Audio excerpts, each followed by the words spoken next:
اعوذ باللہ من الشیطان الرجیم بسم اللہ الرحمن الرحیم اللہم صلی علی محمد وآل محمد۔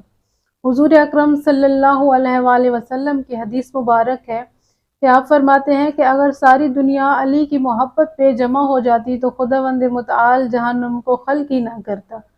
ایک واقعہ ملتا ہے کہ حضور اکرم صلی اللہ علیہ وآلہ وسلم چند صحابہ کے ساتھ مسجد کے باہر تشریف فرما تھے، تو آپ نے دیکھا کہ چند حبشی لوگ جنازہ لے کر جا رہے ہیں، تو آپ نے ان کو اشارہ کیا اور وہ لوگ جنازہ لے کر حضور اکرم صلی اللہ علیہ وآلہ وسلم کی خدمت میں آ گئے۔ آپ نے جب اس کا کپڑا ہٹایا تو آپ نے حضرت علی ابن ابی طالب سے فرمایا، علی یہ بنی نجار کے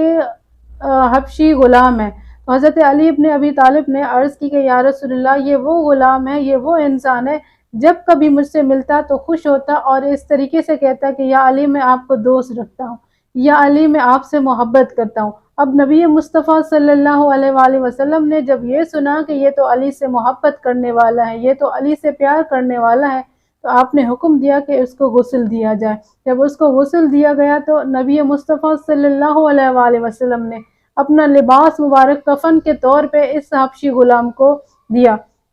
جب اس کو غسل و کفن ہو گیا اور جنازہ تیار ہو گیا، اس کی تشییع جنازہ کے لیے جا رہے تھے تو اچانک سے ایک آواز آتی ہے، تو تمام لوگ خوفزدہ ہوتے ہیں کہ آواز کس چیز کی ہے۔ تو نبی اکرم صلی اللہ علیہ وآلہ وسلم نے فرمایا کہ یہ آواز 70,000 فرشتوں کے نازل ہونے کی ہے، جو کہ اس کے تشییع جنازہ کے لیے آئے ہیں، جو کہ اس کے جنازہ کے ساتھ چلنے کے لیے آئے ہیں آسمان سے فرشتے۔ جب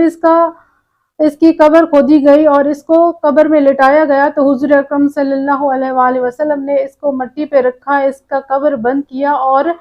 قبر کے اوپر پتھر رکھ کے جب رسول خدا صلی اللہ علیہ وآلہ وسلم فارغ ہوئے تو حضرت علی ابن ابی طالب کو دیکھ کے فرمانے لگے کہ یا علی، اس کی قبر میں جنت کی نعمتیں نازل ہونا شروع ہو گئی ہیں، اور یہ سب آپ کی محبت کی وجہ سے، کیونکہ آپ کا ماننے والا تھا، کیونکہ یہ آپ سے محبت کرنے والا تھا۔ بے شک علی ابن ابی طالب کی محبت دنیا کے سب سے بڑی نعمتوں میں سے ایک نعمت ہے۔ اے پروردگار، تجھے واسطہ ہے محمد مصطفیٰ صلی اللہ علیہ وآلہ وسلم کا، ہمیں علی ابن ابی طالب کی حقیقی محبت نصیب فرما۔ اللہم صلی علی محمد وآل محمد۔